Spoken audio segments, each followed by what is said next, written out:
When I did my graduate studies at the Middle East Institute at Columbia University's School of International Affairs, I took many courses on the question of the Middle East conflict. Semester after semester, we studied the Middle East conflict as if it was the most complex conflict in the world, when in fact, it is probably the easiest conflict in the world to explain. It may be the hardest to solve, but it is the easiest to explain. In a nutshell, it's this. One side wants the other side dead. Israel wants to exist as a Jewish state and to live in peace. Israel also recognizes the right of Palestinians to have their own state and to live in peace. The problem, however, is that most Palestinians and many other Muslims and Arabs do not recognize the right of the Jewish state of Israel to exist. This has been true since 1947, when the United Nations voted to divide the land called Palestine into a Jewish state and an Arab state. The Jews accepted the United Nations partition, but no Arab or any other Muslim country accepted it. When British rule ended on May 15, 1948, the armies of all the neighboring Arab states, Lebanon, Syria, Iraq, Transjordan, and Egypt, attacked the one-day-old state of Israel in order to destroy it. But to the world's surprise, the little Jewish state survived. Then it happened again.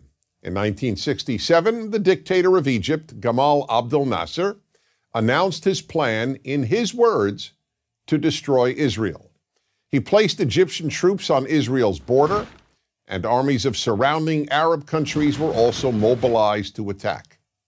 However, Israel preemptively attacked Egypt and Syria. Israel did not attack Jordan and begged Jordan's king not to join the war.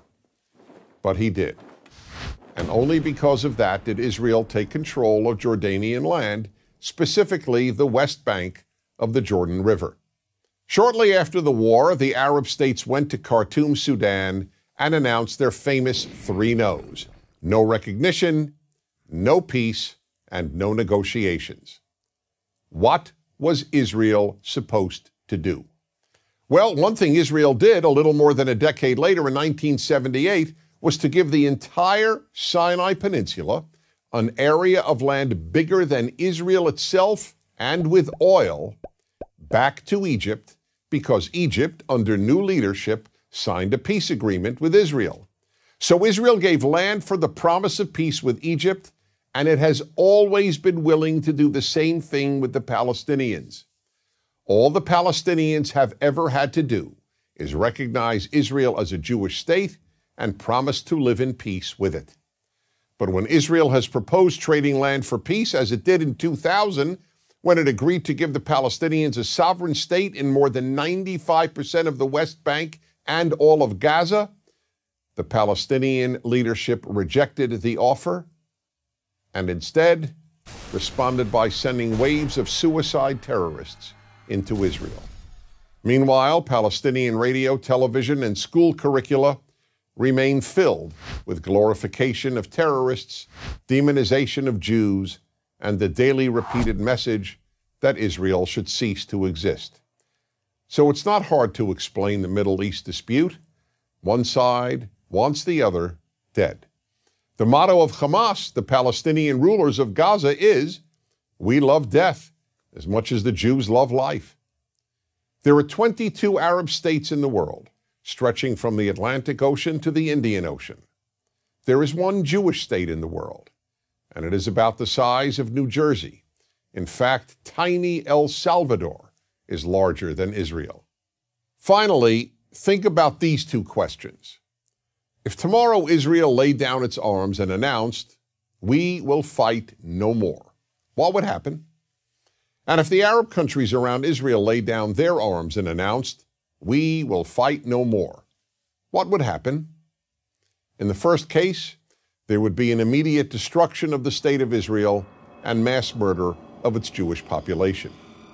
In the second case, there would be peace the next day.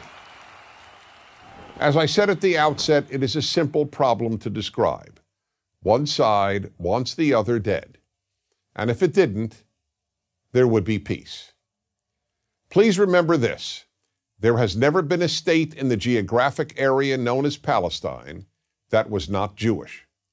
Israel is the third Jewish state to exist in that area. There was never an Arab state, never a Palestinian state, never a Muslim or any other state. That's the issue. Why can't the one Jewish state the size of El Salvador be allowed to exist? That is the Middle East problem. I'm Dennis Prager.